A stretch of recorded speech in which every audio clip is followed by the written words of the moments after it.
A little beggar girl lived on the margins of a society that ignored her. In an act of courage, she saves the life of a millionaire about to have a severe car accident. When he offers her anything in return, her unexpected response is full of purity and emotion. What she says breaks the millionaire's heart, changing his life forever. The cool pre-dawn breeze caressed the tops of the pine trees as Michael Andrews adjusted his binoculars. From his observation point high in the Rocky Mountains, he could contemplate the vastness of the territory he had sworn to protect. At 32 years old, this biologist and guardian of the nature reserve had dedicated his life to preserving one of the last sanctuaries of the gray wolf. Michael! The voice of Ryan, his 19-year-old assistant, interrupted his thoughts. We found new traps in the northern sector. Michael's face tensed. Over the past few weeks, traps had been appearing throughout the reserve, a direct threat to the local wildlife, especially to the few specimens of gray wolf that still inhabited the region. How many this time? He asked, while packing his equipment into his backpack. 3 near the creek. Old Pete says he saw strange trucks last night. Michael sighed deeply. The situation had been getting complicated since the Harrison family announced their plans to build a luxury resort on the outskirts of the reserve. As if fate wanted to confirm his concerns, his radio crackled with an urgent call. Michael, we need you to come to the main office. The voice of Mary Gonzalez, the reserve administrator, sounded tense. The Harrisons are here. They want to discuss the boundaries of the territory. I'm on my way, he replied, exchanging a significant look with Ryan. Upon arriving at the main office, a rustic but functional building, Michael encountered Anthony Harrison, the family patriarch, accompanied by his eldest son Richard and his younger daughter Emily. It was the first time he had seen Emily in person, and something in her gaze caught his attention. Unlike her brother's arrogant expression, her green eyes reflected a mixture of curiosity and concern. Mr. Andrews, Anthony Harrison stepped forward with a smile that didn't reach his eyes. We finally meet. We've heard a lot about your dedication to this reserve. It's my job and my passion, Mr. Harrison, Michael replied, maintaining a professional tone. This reserve is home to unique species that need protection. And we respect that, Richard intervened, although his tone suggested otherwise. But progress can't be stopped. Our project will generate jobs and development for the region. Emily, who had remained silent until then, took a step forward. Is it true that one of the last packs of grey wolves lives here? Michael was surprised by the genuine interest in her voice. That's right. They are unique specimens, fundamental to the balance of the ecosystem. Fascinating, Emily murmured, ignoring her brother's warning look. I'd love to learn more about your conservation work. The meeting continued with tense discussions about territorial boundaries and environmental impact studies. Michael firmly defended the importance of keeping the reserve intact, while the Harrisons insisted on the viability of their project. As it ended, Emily deliberately lagged behind. Mr. Andrews, she whispered when her family was already leaving, not all Harrisons think alike. Could we talk another time? There are things you should know. Before Michael could respond, Richard called his sister from the door. Emily quickly walked away, leaving Michael intrigued and with a strange feeling that something important was about to begin. That night, while conducting his last round of the reserve, Michael couldn't stop thinking about Emily's mysterious warning. The distant howl of a wolf brought him back to reality. His instinct told him that the coming days would bring significant changes, both for the reserve and for his personal life. What Michael didn't know was that, at that very moment, Emily Harrison was in her room, reviewing documents that could change the course of everything. Documents that revealed the true nature of her family's project, and that had convinced her that she needed to act, even if it meant facing her own blood. Dawn was barely breaking when Emily Harrison slipped out of the family ranch. Dressed in hiking clothes and carrying a backpack with her camera, she had been waiting for this moment since the tense meeting the day before. As a recently graduated marine biologist, she perfectly understood the importance of conservation, something her family seemed to conveniently ignore. Meanwhile, Michael was conducting his morning tour of the reserve. The first rays of sun filtering through the pines created a spectacle of light and shadow in the forest. He stopped upon hearing the sound of footsteps approaching, and his surprise was immense when he encountered Emily. "Miss Harrison," he said, trying to maintain a professional tone despite his evident bewilderment. "This is a restricted area. "I know, and please call me Emily," she replied, pulling an ID from her backpack. "I'm a marine biologist, and although my specialty is the ocean, I have enough training to understand the importance of this ecosystem." Michael studied the ID with interest. "I didn't know you were a scientist. There are many things my family prefers not to mention," Emily replied with a sad smile. "Like the fact that I completely oppose this resort project." Before Michael could respond, a mournful howl broke the silence of the forest. Without hesitation, both ran in the direction of the sound. After several minutes of searching, they found its origin. A grey wolf had fallen into one of the illegal traps. "It's beautiful," Emily whispered, as Michael carefully approached the injured animal. "And it's endangered," Michael added, preparing his first aid kit. "Each specimen is invaluable to the species." Working together, they managed to free the wolf and perform a preliminary evaluation. Emily demonstrated steady hands and practical knowledge, earning Michael's admiration. "It will need veterinary attention," Michael determined. "We have a clinic in the reserve." As they transported the animal, Emily began to speak. "Michael, there's something you need to know. The resort project is just the tip of the iceberg. I found documents. Plans for a much larger exploitation." "What kind of exploitation?" "Mining," Emily replied quietly. "The resort is just a facade. They've found significant veins of precious minerals under the reserve. If they succeed, they'll destroy the entire ecosystem." Michael stopped abruptly. "Do you have proof?" "I do, but I need time to gather more information. My father, he's not the real mastermind behind this. There are other interests, powerful people involved." At the clinic, while the veterinarian attended to the wolf, Michael and Emily continued their conversation in the office. The tension between them was palpable, but of a different nature than the day before. "Why are you telling me all this?" Michael asked, studying Emily's face. "Because I've dedicated my life to conservation just like you.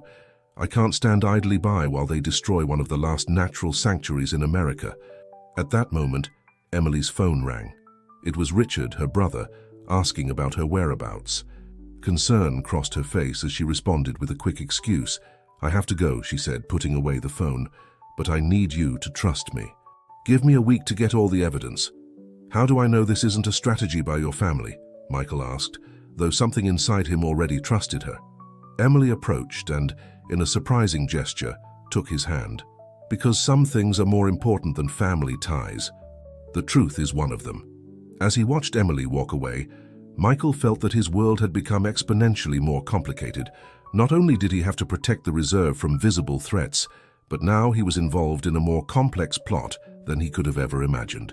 And at the center of it all, a woman who defied all his expectations. At the Harrison Ranch, Richard observed his sister's return through the window.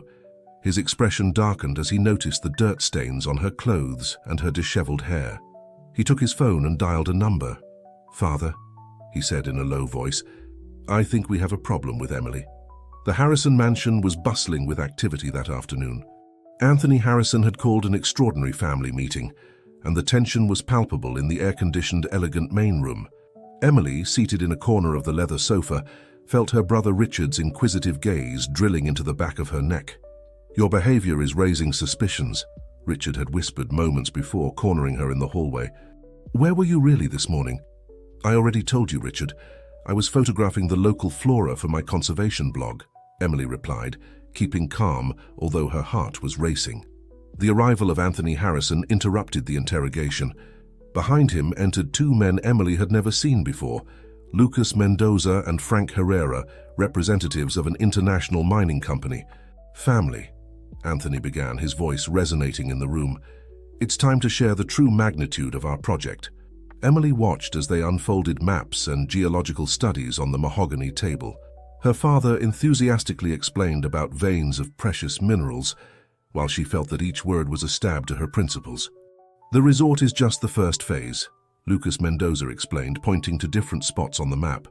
"Once established, it will facilitate expansion into the areas of greatest mineral wealth." "And the nature reserve?" Emily asked, unable to contain herself. "The animals, the ecosystem?" "Emily, dear," her mother Caroline Harrison intervened, with that condescending tone she so detested. "Progress requires sacrifices. Besides, we can relocate the animals." "Relocate an endangered species?" Do you have any idea what that would mean for the grey wolves?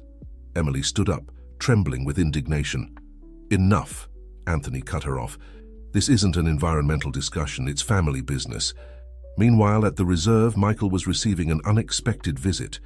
Mary Gonzalez, the administrator, arrived at his office with a worried expression and an old folder in her hands.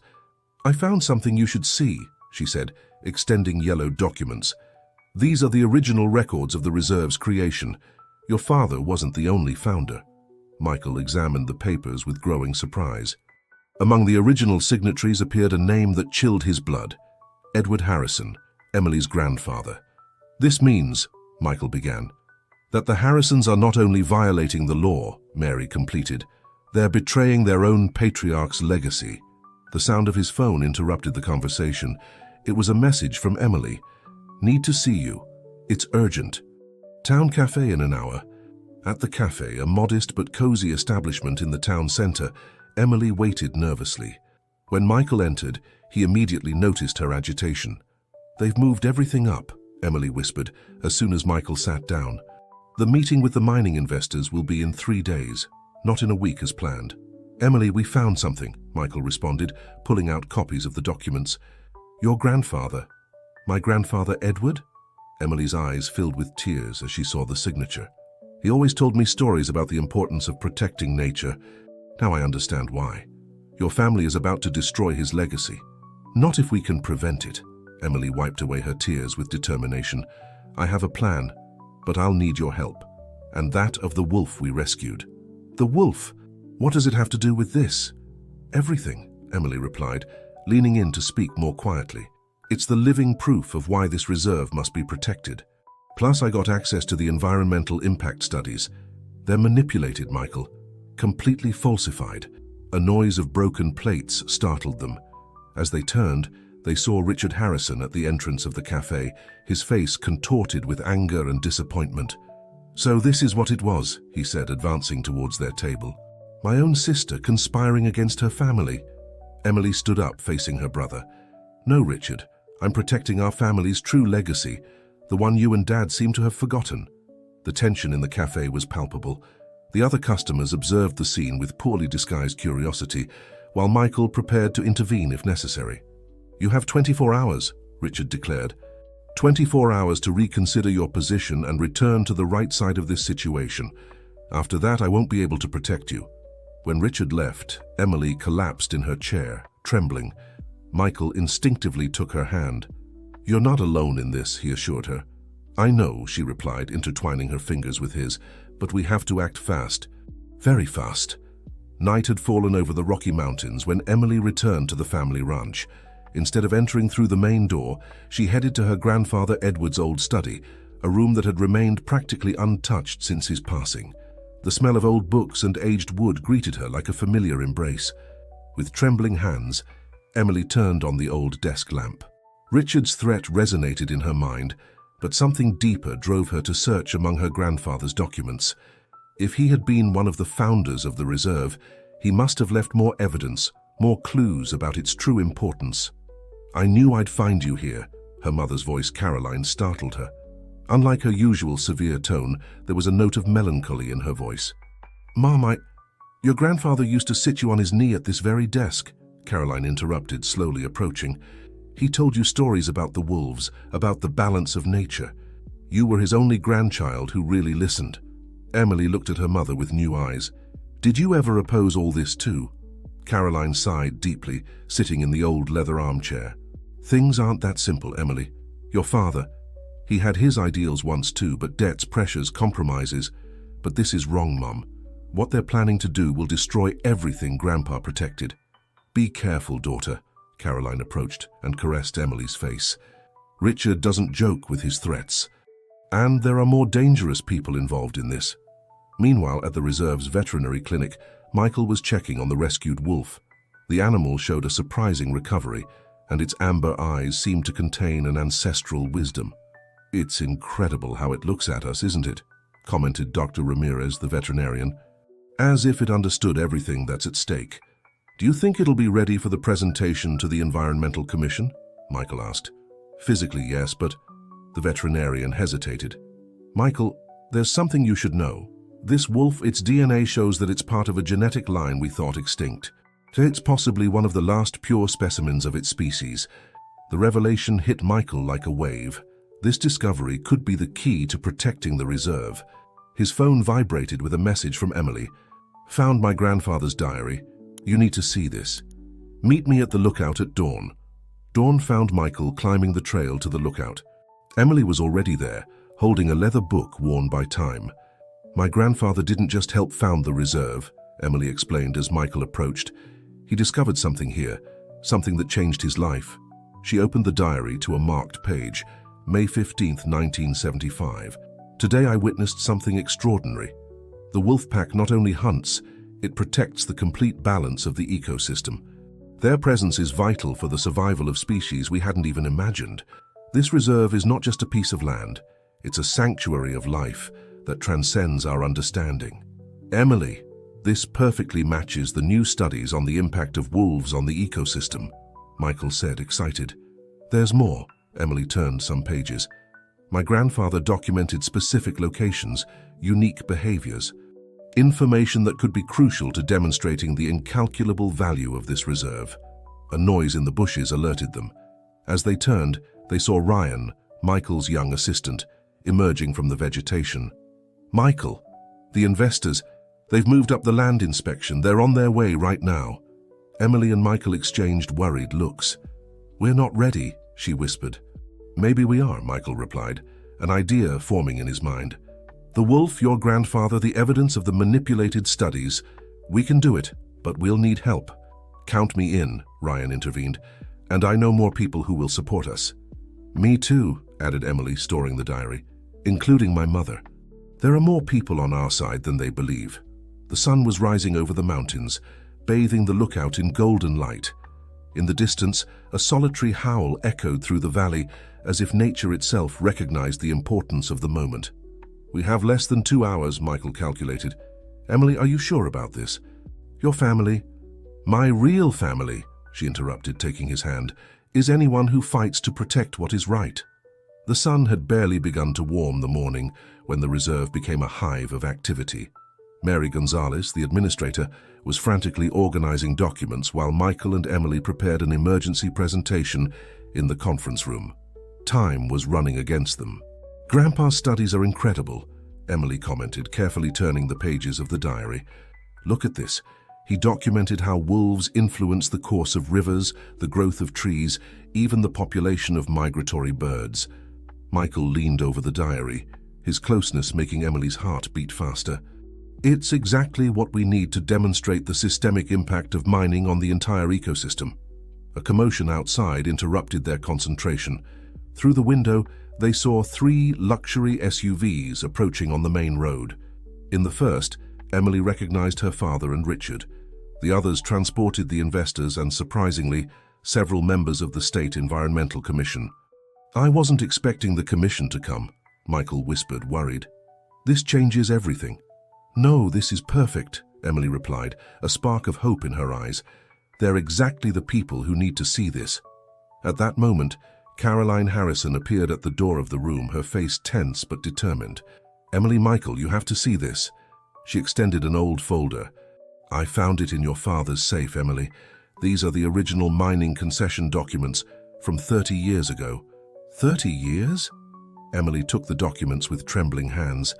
But that means that your grandfather faced the same battle, Caroline completed, and won. That's why he founded the reserve.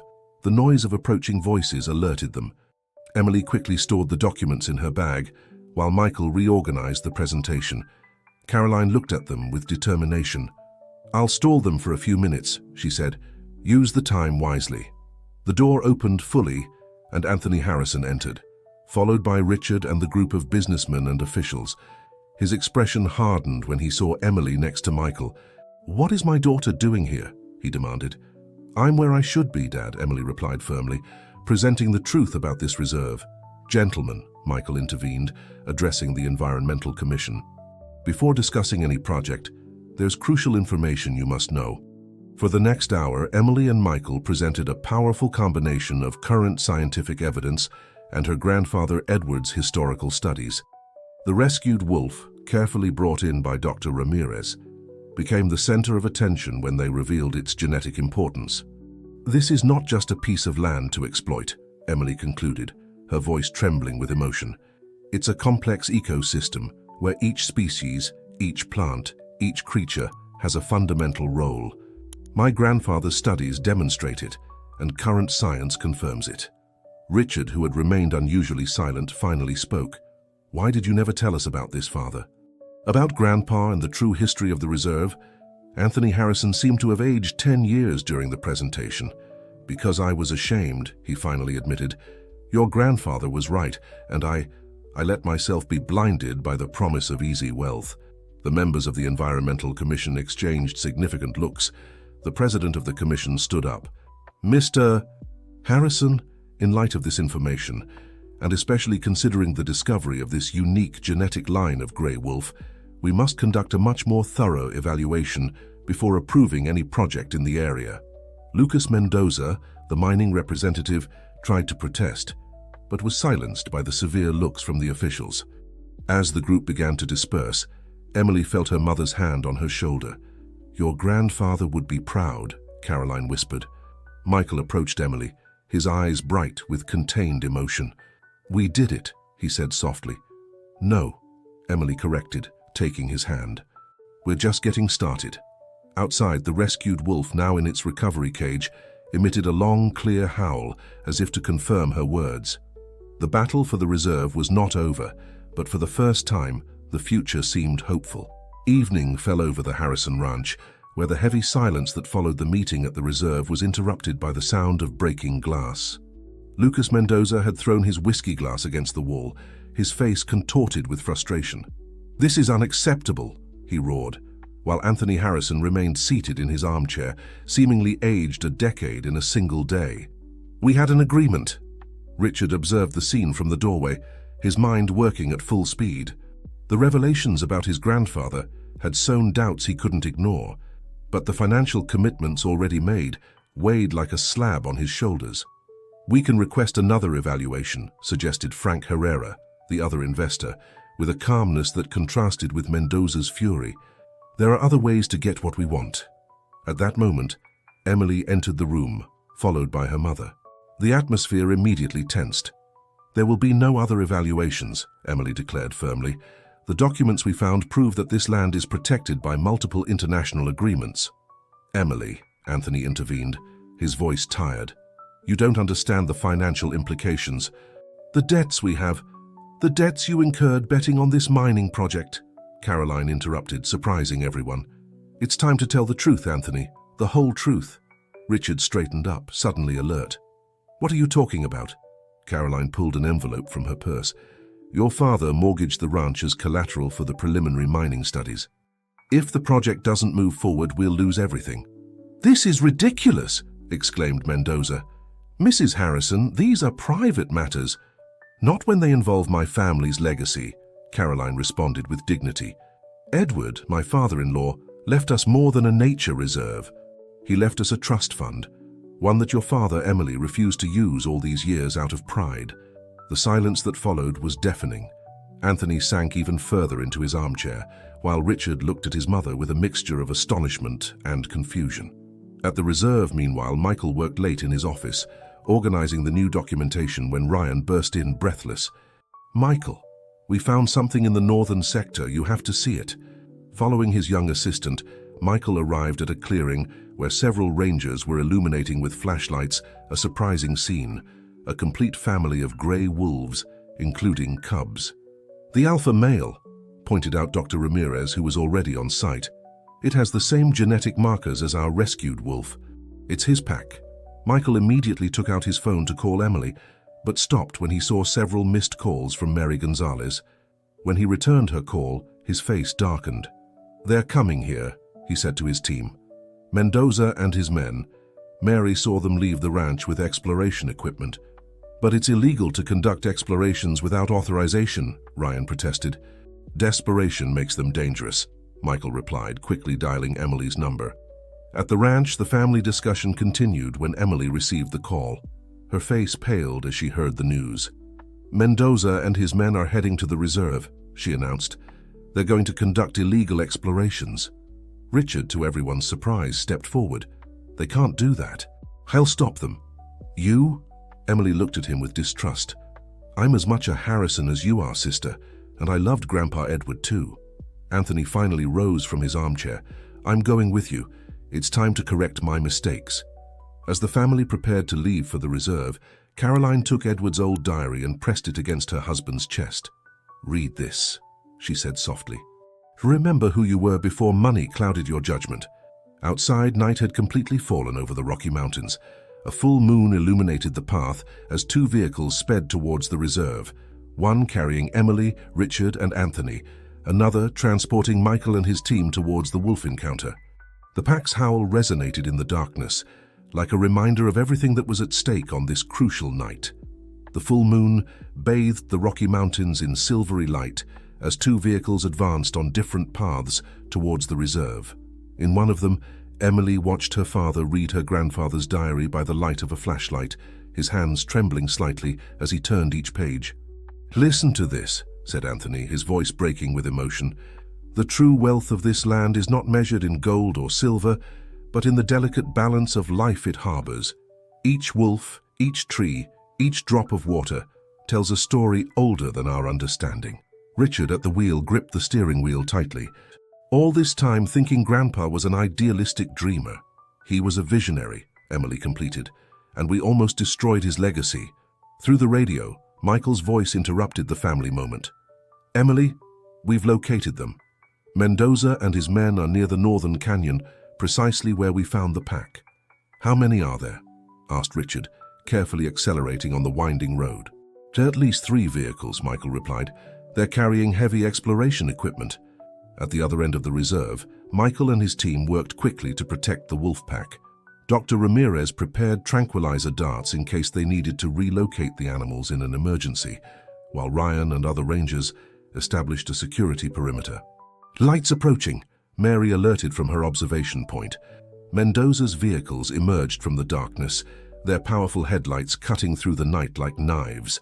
Michael stepped forward, blocking the path with his truck. "This is a protected reserve," he shouted as Mendoza got out of his vehicle.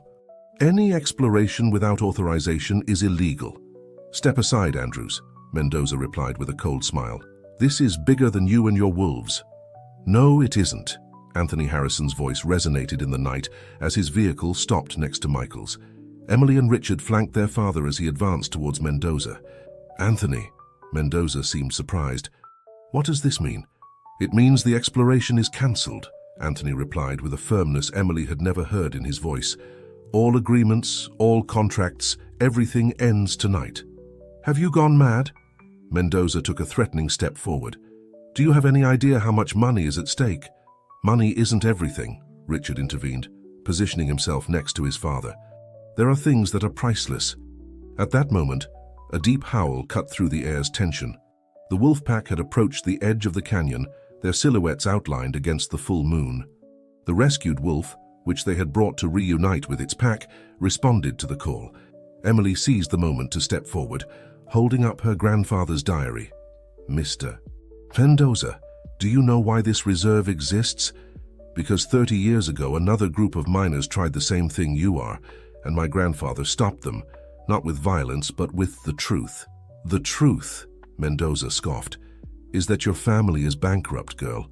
This project was your only salvation." "You're wrong," Caroline Harrison intervened, having arrived silently in another vehicle. "Grandpa Edward's trust fund. It's intact, it always was. Anthony was too proud to use it, but now I understand that the true legacy wasn't the money," Anthony completed, "but this land and everything it represents." Michael observed the scene in amazement, noting how the Harrison family had finally united in defense of the reserve. Dr. Ramirez discreetly approached him. "Michael," he whispered, "the pack, they're protecting the cubs. It's extraordinary behavior." Mendoza signaled his men, who began unloading equipment. "Very touching, but we have signed contracts and investments made. You can't stop us." "Technically we can," Mary Gonzalez's voice rang out clearly as she advanced with her tablet. "I just received confirmation from the State Environmental Commission. The reserve has just been declared a protected international sanctuary, thanks to the confirmed presence of this unique pack of grey wolves. Mendoza's face contorted with fury. He looked around, assessing the situation. The Harrisons united, the Rangers firm, the wolves on the canyon's edge, and the full moon illuminating everything with relentless clarity. "This isn't over," he threatened as he signaled his men to retreat.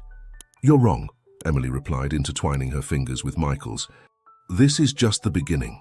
The wolves howled again, a wild chorus that seemed to seal the moment. Anthony Harrison looked at his family, then at the pack, and finally at the diary in his hands. "Dad," he whispered to the starry sky, "you were right. You always were." Dawn found the Harrison family gathered in Edward's old study. The tension from the previous night had given way to a reflective weariness. Anthony held a cup of coffee while reviewing old photo albums that Caroline had unearthed from the attic. "Look at this," he said, pointing to a yellowed photograph.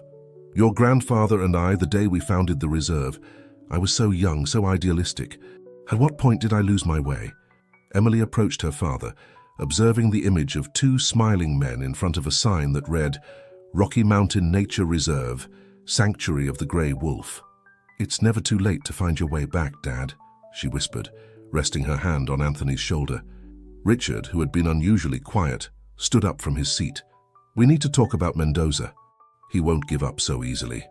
"Richard is right," Caroline interjected. "Lucas Mendoza has powerful connections and a reputation for not taking no for an answer." At that moment, Emily's phone vibrated with a message from Michael. "Need to see you. It's urgent. Come to the veterinary clinic." At the clinic, Michael waited alongside Dr. Ramirez. The rescued wolf was restless in its cage, as if sensing the tension in the air. "What's going on?" Emily asked as she entered. "We found this," Michael replied, extending a manila envelope. "Mary discovered them in the main office this morning." Inside the envelope were photographs of all the reserve's facilities, detailed maps with red marks, and most disturbingly, images of Emily and Michael during their encounters over the past few days. "They've been watching us," Emily murmured, feeling a chill run down her spine. "There's more," added Dr. Ramirez. "The wolf's blood tests show something extraordinary. Not only is it part of a unique genetic line, its DNA contains markers that could be crucial for the species' survival." "What does that mean exactly?" Emily asked. "It means this wolf and its pack could be the key to recovering the grey wolf population across the country," Michael explained. "It's a discovery that makes the reserve even more valuable and more vulnerable." The sound of an approaching vehicle alerted them. Through the window, they saw Frank Herrera, Mendoza's partner, getting out of a luxurious black car. "Miss Harrison," he greeted with a smile that didn't reach his eyes. "I was hoping to find you here. What do you want?" Michael asked, protectively positioning himself next to Emily. "I bring a business proposal," Herrera replied, pulling out a document from his briefcase, one that could benefit everyone. Emily took the document and began reading it, her face gradually paling. "They want to create a research center within the reserve, specifically in the area where the pack is." "Think about it," Herrera insisted. "Scientific research, controlled preservation, ecotourism, all perfectly legal. And I suppose the facilities will require deep excavations, right?" Michael intervened ironically. "The details can be negotiated," Herrera maintained his artificial smile. "You have 48 hours to consider the offer. After that, we can't guarantee the safety of the reserve." After Herrera left, Emily collapsed into a chair. "They're looking for any way to access the minerals. If they can't do it directly, they'll do it under the facade of conservation." Michael knelt in front of her, taking her hands. "Emily, there's something I must tell you. I've been investigating Mendoza and Herrera. Their other conservation projects have ended in ecological disasters. We need help," Emily decided, standing up, "and I think I know where to find it." She took out her grandfather's diary and opened it to a specific page. "Here, Grandpa mentions a network of conservationists and scientists who helped him protect the reserve the first time. Some must still be alive. Do you think they'll help us?" Michael asked. "They have to," Emily replied with determination, "because if we don't stop Mendoza and Herrera now, we won't just lose the reserve. We'll lose the last hope for the grey wolves." At that moment, the wolf in the cage emitted a long, deep howl. Through the window, they saw the pack respond from the hills, their voices joining in a wild symphony, that seemed to make the clinic walls tremble. "It's as if they understand," Emily whispered, squeezing Michael's hand. "They do understand," he replied, looking at her intensely. "And we must also understand that this fight is bigger than us." At the Harrison Ranch, Anthony finished reading the last entry in his father's diary, a tear rolling down his cheek as he made a decision that would change everything.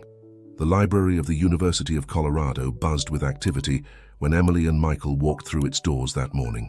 Following the clues from Edward's diary, they had located Dr. Isabel Ramirez, a prestigious 80-year-old biologist who had worked with Emily's grandfather in the early days of the reserve. "When you called mentioning Edward Harrison," the elderly woman said as she guided them to her office, "I could hardly believe it. It's been so many years." The office was a living testament to a life dedicated to conservation. Black and white photographs of various expeditions covered the walls, and in a place of honor, there was a framed image of the doctor alongside Edward Harrison, both young and smiling, with a grey wolf sitting tamely between them. "My grandfather never mentioned that they had managed to domesticate a wolf," Emily commented, amazed at the photograph. "Oh, we didn't domesticate it," Isabel smiled. "We just earned its trust. Your grandfather had a special gift with animals. He used to say that to protect something, you first have to understand and respect it." Michael took out his tablet and showed the data from the rescued wolf. "Doctor, we need your help. We've discovered a unique genetic line in this pack." Isabel's eyes sparkled as she examined the data. "Extraordinary. Do you know what you're looking at, these genetic markers?" "They're identical to those of the pack Edward and I studied 30 years ago." "What does that mean?" Emily asked. "It means, dear, that your grandfather was right. He always insisted that this pack was special, that it had unique characteristics that could be crucial for the species' survival." Meanwhile, at the Harrison Ranch, Anthony and Richard were working in the study, reviewing old documents and contacting Edward's old friends. "Dad, look at this," Richard called, holding a yellowed envelope. "They're letters between Grandpa and various international scientists. They were part of something called the Grey Wolf Network." Anthony took the letters with trembling hands. "Your grandfather never acted alone. He had allies all over the world, people committed to conservation." At that moment, Caroline rushed into the study. "Anthony, Richard, you need to see the news." On the television, Frank Herrera was giving a press conference. "Our research center project will revolutionize grey wolf conservation. It's time for science and development to work together." "It's a trap," Richard murmured. "They're trying to gain public support." Back at the university, Isabel had started making calls. "The Grey Wolf Network is still active," she explained, while waiting for her video call to connect. "Many of the original members have passed on, but their children and students continue their work." The screen lit up with faces from different parts of the world. Conservationists, scientists, environmental activists. Emily recognized some names from her grandfather's letters. "Let me introduce you to Emily Harrison," Isabel announced, "Edward's granddaughter, and she's facing exactly the same type of threat that we faced 3 decades ago." "History repeats itself," commented a scientist from Canada, "but this time we're better prepared." "The genetic studies are crucial," added a researcher from Spain. "If this pack has the markers you mentioned, we could be looking at a revolutionary discovery for species conservation." Michael intervened. "We have less than 36 hours before Mendoza and Herrera try to take control of the reserve." "Then there's no time to lose," Isabel replied. "I'll activate all our contacts." The Grey Wolf Network will roar again. As they were leaving the university, Emily received a call from her father. "Emily, we found something else in your grandfather's study. Something that could change everything." "What is it?" "A will," Anthony replied, "and a bank account in Switzerland. Your grandfather. He was more astute than we imagined." Emily looked at Michael, a spark of hope in her eyes. "We're going to need environmental lawyers," she said. "The best we can find." "We already have them," Michael replied, showing her a message on his phone. "Mary just confirmed that the International Environmental Law Foundation is interested in our case." The sun was beginning to set over Boulder when Emily and Michael got into their vehicle. On the radio, Herrera's voice continued promoting his false conservation project. "You know what's most incredible about all this?" Emily reflected as they drove back to the mountains. "My grandfather didn't just protect the reserve. He built an international network of people committed to wildlife preservation. And now that network is awakening, Michael added, taking her hand, just when we need it most. In the mountains, the wolves began their nightly song, their howls echoing through time, connecting the past with the present in a symphony of hope and determination. The conference room of the Denver International Hotel bustled with activity. Journalists from across the country had gathered for what Frank Herrera had announced as a revolutionary presentation on environmental conservation. In the front row, Emily, Michael, and the Harrison family watched with contained tension. "Ladies and gentlemen," Herrera began with his characteristic rehearsed smile, "I present to you the future of conservation, the International Grey Wolf Research Center." The giant screens displayed renders of modern facilities integrated into the Rocky Mountain landscape. The project looked impressive, almost idyllic. "With an investment of over $100 million, Herrera continued, "we will create the most advanced research center in North America." It was then that Emily stood up, followed by Dr. Isabel Ramirez and a group of international scientists who had just arrived. "Mr. Herrera," Emily's voice rang out clear and firm, "could you explain why your plans show excavations of more than 1,600 feet deep for a wildlife research center?" A murmur ran through the room as journalists leaned forward, suddenly more interested. "The facilities require deep foundations," Herrera responded, maintaining his composure. "And what about these documents?" Isabel intervened, projecting the results of previous investigations onto the screens. "Cases in Brazil, Colombia, and Peru, where your research centers turned out to be facades for mining operations." Camera flashes began to flash more intensely. Herrera adjusted his tie, visibly uncomfortable. "Those are baseless accusations." He tried to defend himself, but was interrupted by Anthony Harrison. "I have something to share," Anthony announced, standing up. "Something my father, Edward Harrison, left prepared for this precise moment." With trembling hands, he pulled out a sealed envelope. "This is my father's will, along with documents proving the existence of an international trust fund dedicated exclusively to the protection of the reserve." Richard, who had been coordinating with the legal team, added, "The trust fund is backed by an international network of conservation organizations. The Rocky Mountain Reserve is not only protected by American laws, but by international treaties." The journalists wrote frantically as the revelations unfolded. Michael seized the moment to present the findings about the wolf pack. "These wolves are not just another population," he explained, showing the genetic data. "They are carriers of a unique genetic line, crucial for the survival of the species. Destroying their habitat would be a crime against global biodiversity." Herrera tried to regain control of the situation, but more and more journalists were turning towards Emily and her group. Questions flew. How much money was in the trust fund? Why had Edward Harrison kept everything secret?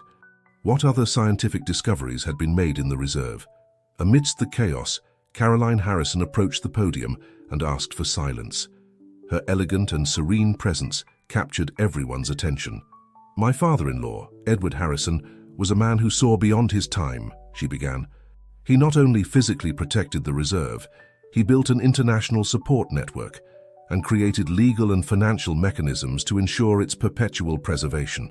She pulled out one last letter from the envelope, dated a few days before Edward's passing. "This letter is addressed to his future family. Allow me to read a fragment. My dear ones, if you are reading this, it is because the reserve is once again under threat. Money and greed will always try to destroy what is pure and wild. But remember, true wealth is not in what we can extract from the earth, but in what we can protect for future generations." Edward's words resonated in the room. Emily, holding back tears, felt Michael's hand intertwine with hers. Herrera and his associates began to discreetly retreat from the stage, but were stopped by representatives of the Environmental Protection Agency. "Mr. Herrera," one of the officials announced, "we need you to answer some questions about your previous activities in other nature reserves." As journalists rushed to cover this new development, Emily gathered with her family and the team of scientists. "This isn't over," Isabel warned. "People like Herrera and Mendoza have resources and connections. They'll try other methods." "We know," Emily replied, looking at Michael and then at her family. "But now we have something they don't have: the truth, science, and an international support network." In the Rocky Mountains, oblivious to all the human drama unfolding in the city, The wolf pack continued its ancestral life. The rescued wolf, fully recovered, had returned to its family, its nightly howl a constant reminder of everything that was at stake. Night had fallen over Denver when Mendoza threw the newspaper onto his mahogany desk. The headlines couldn't be clearer. Illegal mining attempt uncovered in nature reserve and Edward Harrison's legacy. An international network protects the Rocky Mountains. 30 years, Mendoza roared, pouring himself a whiskey with shaking hands. 30 years waiting for this opportunity, and that old man fooled us even after he was gone. Herrera, seated across from him, maintained an artificial calm. We still have options, Lucas. Our investors in Europe. To hell with the investors, Mendoza interrupted. Don't you understand? Edward Harrison didn't just protect the land, he created an international legal fortress. Every move we make will be watched by scientists and environmentalists from around the world. At that moment, his phone vibrated with an urgent message. As he read it, a sinister smile appeared on his face. Maybe there's still a way. Meanwhile, at the reserve, Emily and Michael were overseeing the installation of new security cameras and monitoring equipment donated by international organizations. The sky threatened a storm, and the wind between the pines created an unsettling melody. The cameras have night vision and motion sensors, Ryan explained, now coordinator of the new surveillance system. Any suspicious activity will be detected immediately. Emily was observing the main monitor when she noticed something strange. Michael, look at this. The wolves are restless, moving towards the south of the reserve. That's unusual, Michael agreed, especially with a storm approaching. At the Harrison Ranch, Anthony and Caroline were reviewing documents with the legal team when Richard burst into the study. I just received information from one of Mendoza's ex-employees, he announced, his face tense. They're planning something for tonight. What kind of information? Anthony asked, rising from his armchair. Trucks. Heavy equipment moving on secondary routes towards the south of the reserve. Caroline immediately took her phone. I'll call Emily. But at the reserve, the phone signal had started to fail. The storm was approaching rapidly, and with it, a sense of imminent danger. Something's not right, Emily murmured, observing the increasingly agitated behavior of the pack on the monitors. It's as if they sense... A tremendous roar interrupted her. It wasn't thunder, but the sound of heavy machinery. On the South Road, Ryan shouted. They're trying to enter under cover of the storm. Michael immediately activated the emergency protocol. Alarms began to sound throughout the reserve as the rain started to fall heavily. They're trying to reach the pack's area, Emily realized. They know that if they alter their habitat, our entire protection case will be weakened. They won't get that far, Michael assured, quickly coordinating with his team through the emergency radios. Mary, contact the authorities. Ryan, I need you to coordinate with the rangers at the access points. Dr. Ramirez, prepare the veterinary equipment in case we need to intervene with the pack. Emily watched the monitors with growing concern. The wolves were moving erratically, clearly disturbed by the noise and vibration of the machines. Michael, she called urgently. The cubs. They're separating from the group. The rain was now falling in torrential force, making visibility on the cameras difficult. Lightning intermittently illuminated the sky, creating ghostly shadows among the trees. We have to go out, Emily decided, grabbing her field equipment. If the cubs separate too much, it's too dangerous with this storm, Michael protested. But he knew Emily was right. The pack's survival was crucial. At that moment, the lights of several vehicles appeared on the monitors, approaching from the opposite direction to Mendoza's machines. It's Dad and Richard, Emily exclaimed, recognizing the family's trucks. And they've brought reinforcements. Through the rain and wind, they could now see a convoy of vehicles, environmental authorities, federal police, and even television crews. Mendoza's trap had backfired on him. Emily, Michael's voice sounded grave as they prepared to go out. Whatever happens tonight, I want you to know... A heart-rending howl cut through the air, overpowering even the roar of the storm. It was the wolf they had rescued, calling to its pack, guiding them to safety. I love you, Emily completed, surprising both of them with the naturalness of the words. And together we'll protect this place, as my grandfather always wanted. The storm raged as they went out to meet their destiny, united by something stronger than fear, the certainty of fighting for what is right. The rain lashed the Rocky Mountains with unleashed fury, turning the roads into rivers of mud. The headlights of Mendoza's machines cut through the darkness like luminous claws, while the convoy of vehicles led by the Harrisons approached from the north. Emily and Michael advanced along a lateral path, guided by the sound of howls. The rescued wolf, now wild again, seemed to be coordinating the pack's response to the threat. "There!" Emily shouted over the roar of the storm, pointing to movement among the trees. 2 wolf cubs had separated from the group, disoriented by the chaos. At that moment, the thunderous sound of an explosion shook the forest. Mendoza had begun blasting rocks to open a path to the heart of the reserve. "They're going to destroy the entire habitat." Michael's voice was barely audible over the noise of the machinery and the storm. The radio on his belt crackled with Richard's voice. "Michael, Emily, the authorities are blocking the southern access. Mendoza is trapped." But Mendoza, cornered, had become more dangerous. The machines now advanced without caution, knocking down century-old trees and altering streams vital to the ecosystem. "Emily!" Anthony Harrison's voice resonated in the darkness. Her father had abandoned the safety of the convoy to search for her. "The explosives! They're altering the course of the river." Water was beginning to dangerously accumulate in the high areas, threatening to cause a landslide that could sweep away everything in its path, including the pack. "The cubs!" Emily cried, running towards where she had last seen them. Michael followed without hesitation, while Anthony coordinated with the authorities through his radio. The rain had completely soaked their raincoats, and each step on the muddy terrain was a battle. They found the cubs huddled under a rocky overhang, trembling but unharmed. The alpha female's maternal instinct had kept them safe until now, but the water level kept rising. "We have to get them out of here," Michael shouted, but a new roar interrupted him. This time it wasn't an explosion, but the sound of the earth giving way. The landslide had begun. "Michael, Emily!" Richard's voice sounded desperate on the radio.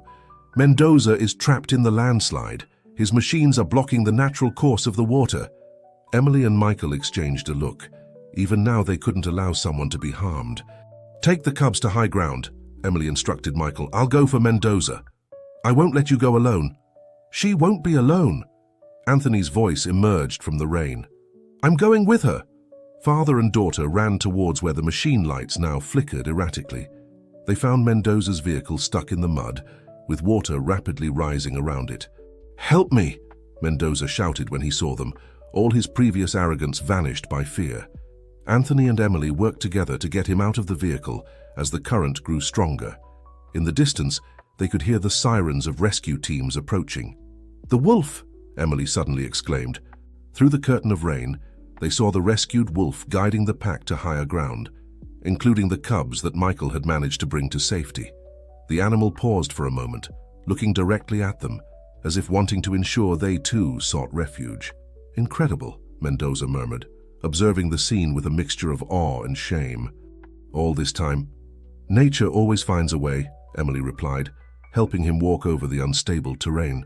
They reached high ground just as the first rays of dawn began to filter through the storm clouds. Rescue teams and authorities had established a safety perimeter, and journalists were already broadcasting live. Michael ran to Emily as soon as he saw her, wrapping her in a desperate embrace. "The cubs are safe," he whispered. "The whole pack is safe." Mendoza, seated in the back of an ambulance, watched as his machines were engulfed by mud and water. All his plans, all his ambitions, swept away by the relentless force of nature. "Mr. Mendoza," Emily called, approaching him, "the reserve isn't just a piece of land to exploit. It's a living ecosystem, a legacy for future generations." The rain began to subside, and in the growing light of dawn, they could see the extent of the damage caused by the machines.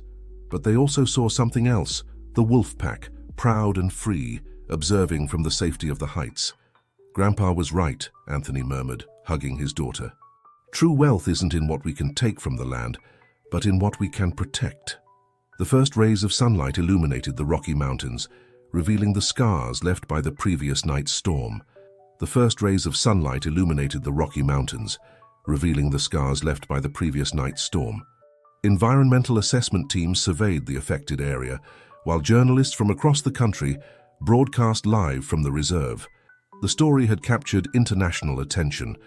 At the veterinary clinic, Dr. Ramirez finished examining the rescued cubs. "They're perfectly fine," he announced with a smile. "The survival instinct of these animals is extraordinary." Emily, leaning on Michael's shoulder, watched through the window as the pack regrouped on the hills.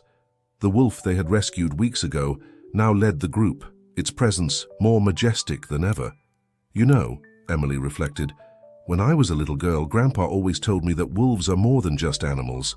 They're guardians of the natural balance." "Your grandfather was a wise man," Michael replied, intertwining his fingers with hers, "and you're just like him." In the main hall of the reserve, Anthony Harrison was participating in a video conference with international environmental organizations. The image from the previous night, Mendoza being rescued by the same conservationists he had tried to destroy, had gone viral. "The damage is considerable but repairable," Anthony explained. "The most important thing is that the pack is safe, and we've discovered new areas that need additional protection." Richard, who had been coordinating with the authorities, entered with important news. "Mendoza has officially withdrawn all claims on the land. And there's more. He's cooperating with the investigation, revealing names of others involved in similar projects across North America." Caroline, who was reviewing documents with the legal team, looked up. "Why the change?" "He says last night's experience made him see things differently," Richard replied. "Almost losing his life, being saved by the very people he was trying to harm, and above all seeing the wolves protecting their family." Dr. Isabel Ramirez, who had arrived that morning from Boulder, joined the conversation. "Edward would be proud. You haven't just protected the reserve, you've demonstrated that development and conservation can coexist when there's willingness." At that moment, Mary Gonzalez rushed in with her tablet. "You have to see this. The International Environmental Commission has just declared the entire region a World Natural Heritage Site. The protection is now permanent and global." The news was received with hugs and tears of joy. Emily and Michael, who had just entered, joined the celebration. "But that's not all," Mary continued. "The trust fund that Edward established, it's multiplied tenfold with international donations. We have enough funds to expand the reserve and create educational programs." Anthony approached his daughter, his eyes bright with emotion. "Emily, I want you and Michael to lead the new research center, the real research center, dedicated to wildlife preservation and study." "Dad," Emily hugged him, remembering all the battles they had fought to reach this moment. "And there's something else," Caroline added, taking out Edward's old diary. "I found one last entry we hadn't seen. It's dated just hours before his passing." Everyone gathered as Caroline read, "Dear family, if you're reading this, it means you've found the courage to defend what is right. The true inheritance I leave you is not this land, nor the money from the trust fund. It's the understanding that we are part of something greater than ourselves. The wolves teach us that strength is not in the individual, but in the pack, in family, in unity for a just cause." Emily looked out the window, where the sun now shone fully over the mountains. The wolf pack had stopped on a nearby hill, their silhouettes outlined against the blue sky. "Grandpa was right," she said softly. "We are part of something greater." Michael embraced her from behind, while Richard approached with a smile. "You know, I think it's time for the Harrison family to reclaim its true legacy, not as businessmen but as protectors. And this time," Anthony added, "we'll do it together." A howl resonated in the distance, as if nature itself was celebrating this new beginning.